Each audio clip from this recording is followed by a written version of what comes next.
भारतीय सेना ने जिला राजौरी में गलूठी के निकट डेहरी रेल चोट के स्थान पर सब्जियों से भरे एक सिविल ट्रक को निकालने में फौरन मदद पहुंचाई, जो फिसलकर सड़क से नीचे गिर गया था।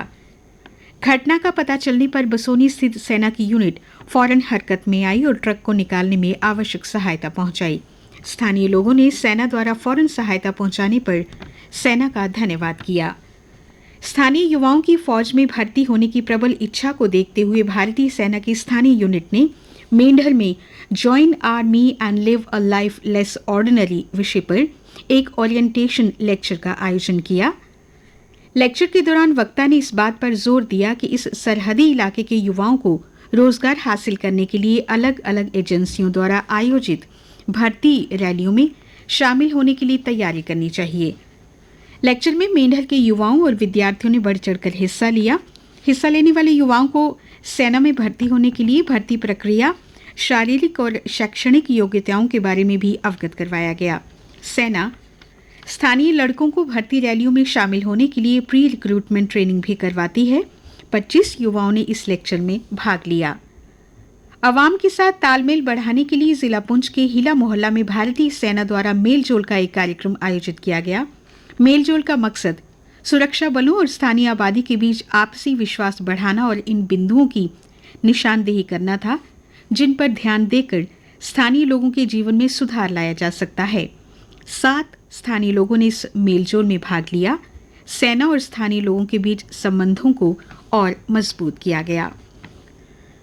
भारतीय सेना की मंडी बटालियन ने शहीद major Rohit Sharma memorial NGO के सहयोग से government boys higher secondary school Mandi Poonch में एक आई कैंप का आयोजन किया। सूरत, गुजरात की 10 एनजीओज और डॉक्टर्स का एक दल इसमें शामिल था। Additional deputy commissioner Poonch doctor B Hussain, chairman block development council mister Shamim, tehsildar Mandi Shri Shahzad Khan और BMO SDM Mandi doctor Nusrat भी इस अवसर पर उपस्थित थे। आई कैंप के अतिरिक्त कैंप में कोविड से संबंधित जानकारी दी गई और कोविड किट्स बांटी गई। 200 स्थानीय लोगों ने कैंप में हिस्सा लिया। भारतीय सेना ने जिला रियासी के अस्थानमर्ग, गुंडी, ब्रिंजाम्बरी और जानाफरी गांव के निवासियों के लिए स्वस्थ भारत मिशन के तहत सेहत और सफाई विषय पर लेक्चर का आयोजन किया। 42 गांव निवासियों, जिनमें महिलाएं और बच्चे भी शामिल थे, उन्होंने इस जानकारी मुहिम में हिस्सा लिया। लेक्चर के दौरान कोविड से संबंधित जानकारी जैसे मास्क पहनना, उचित दूरी बनाए रखना, हाथों को साफ रखना और टीका लगवाने के बारे में भी जानकारी दी गई। कोविड संबंधी जानकारी के उर्दू में लिखे पैम्फलेट और कुछ जरूरी दवाइयां भी इस अवसर पर बांटी गईं और कोविड-19 महामारी के प्रति जागरूकता फैलाने के लिए भारतीय सेना ने जिला किश्तवाड़ के बिमलनाग के दूर दराज के स्थानों पर मेडिकल पेट्रोल का आयोजन किया।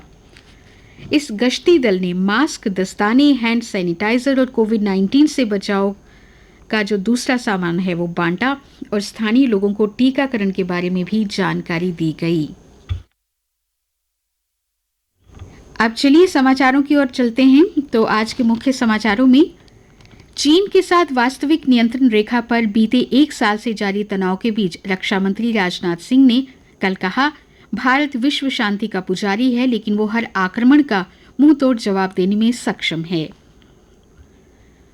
रक्षा मंत्री ने चीन सीमा से जुड़ी 12 सामरिक सड़कें राष्ट्र को समर्पित की। अरुणाचल में 10, जम्मू कश्मीर और लद्दाख में एक सड़क। उधर पूर्वी लद्दाख सहित एलएसी के अन्य संवेदनशील क्षेत्रों सहित देश में सुरक्षा की चुनौतियों को लेकर सेना के शीर्ष अधिकारियों ने एक समीक्षा बैठक भी की। कोवैक्सीन को मान्यता देने के लिए WHO ने 23 को बैठक बुलाई है। बैठक में भारत बायोटेक कंपनी के अधिकारी कोवैक्सीन के तीसरे फेज के ट्रायल से जुड़े डाटा पर विश्व स्वास्थ्य संगठन के विशेषज्ञों के सवालों का जवाब देंगे। उम्मीद की जा रही है कि WHO जुलाई या उसके बाद सितंबर तक कभी भी कोवैक्सीन को कोरोना के खिलाफ इमरजेंसी इस्तेमाल की वैक्सीन के रूप में मान्यता दे सकता है। जम्मू कश्मीर में युवाओं के मसलों को हल करने के लिए 4290 पंचायतों में यूथ क्लब, पहले चरण में 22,500 युवाओं को जोड़ा जाएगा। सरकार इस पर खर्च करेगी 12 करोड़ रुपए। जम्मू और श्रीनगर में state of art coaching centre खुलेंगे। डेंटल सर्जन को क्लिनिक के लिए मिलेगा पैसा। जम्मू कश्मीर में मिशन यूथ सेंटर बनेंगे। 8 जिले में खुलेंगे काउंसलिंग सेंटर। क्रिकेट और फुटबॉल के लिए एलजी रोलिंग ट्रॉफी भी मिलेगी। सीबीएसई 12वीं के मूल्यांकन का फॉर्मूला तय हुआ। नतीजे 31 जुलाई तक। सुप्रीम कोर्ट ने खारिज की परीक्षाएं रद्द करने के खिलाफ याचिका। सीआईएससीई का फार्मूला भी मंजूर हुआ। 10वीं के नतीजे 20 जुलाई तक संभव। 10वीं के सबसे ज्यादा स्कोर वाले 3 विषय होंगे आधार। 11वीं के सभी 5 विषयों के अंकों से निकलेगा औसत। 12वीं यूनिट टेस्ट और प्री बोर्ड में प्रदर्शन होगा आधार और असंतुष्ट विद्यार्थियों को करना होगा ऑनलाइन रजिस्ट्रेशन। कुछ अन्य समाचार। गवर्नमेंट मेडिकल कॉलेज में अचानक ऑक्सीजन सप्लाई हुई बंद। केस हुआ दर्ज। प्रदेश में कल 11,270 लोगों ने कोरोना रोधी टीका लगवाया।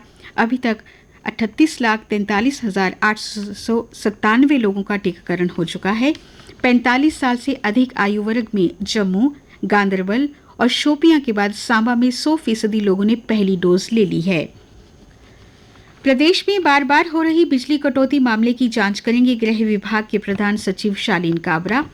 शालीन काबरा को 1 सप्ताह के भीतर रिपोर्ट जमा कराने को कहा गया। अमरनाथ यात्रा मार्ग पर पिट्ठू, घोड़े वालों और तंबू का किराया हुआ तय। पिट्ठू सेवा के लिए 3,230 रुपये चुकाने होंगे। डांडी और पालकी के लिए श्रद्धालुओं को 15,750 रुपये किराया चुकाना होगा। कोरोना से उपजे हालात में लद्दाख ने कश्मीर में तैनात अपने डॉक्टर, नर्स और पैरामेडिकल स्टाफ को वापस मांगा है। वाहन प्रदूषण की अनदेखी पड़ेगी भारी। पीयूसी सर्टिफिकेट नहीं तो वाहन हो सकता है जब्त। प्रदूषण कम करने के लिए देश भर में एक समान प्रदूषण प्रमाण पत्र जारी करने का लिया गया है फैसला। साइबर फ्रॉड रोकने और इससे लोगों को होने वाले आर्थिक नुकसान से बचाने के लिए राष्ट्रीय हेल्पलाइन शुरू की गई है, जिसका नंबर है 155260।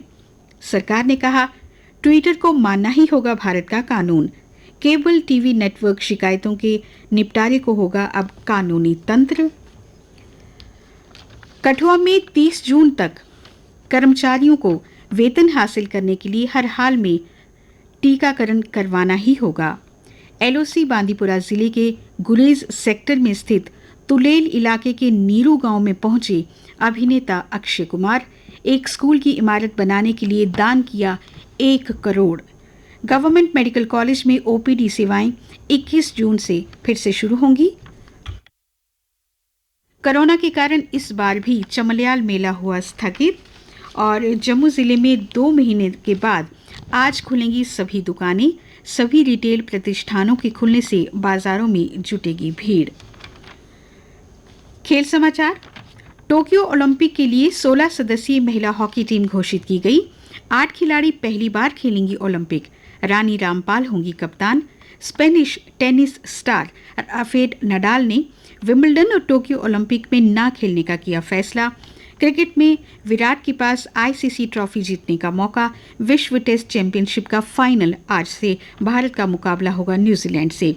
उधर महिला क्रिकेट में इंग्लैंड के खिलाफ अपने पहले ही टेस्ट मैच में शिफाली वर्मा ने बनाए 96 रन। मौसम की बात करें श्रोताओं तो मानसून की दस्तक के साथ जम्मू कश्मीर के मौसम में उतार चढ़ाव जारी है। मौसम में आए बदलाव से कश्मीर में मौसम सुहावना बना हुआ है। यहाँ के अधिकतर जिलों में दिन का तापमान सामान्य से 4 से 7 डिग्री तक नीचे चल रहा है। जम्मू संभाग के सामान्य तापमान में भी गिरावट है, लेकिन मौसम साफ रहने से तपिश ने भी जोर पकड़ा है। मौसम विज्ञान केंद्र श्रीनगर के अनुसार 20 जून तक मौसम के साफ रहने की संभावना है। हालांकि हॉटेस्ट दिवस 21 जून पर जम्मू और कश्मीर के कुछ हिस्सों में हल्की बारिश हो सकती है। तापमान। कल का अधिकतम तापमान रहा 35.2 डिग्री सेल्सियस। न्यूनतम तापमान था 23 डिग्री सेल्सियस। सूर्यास्त आज होगा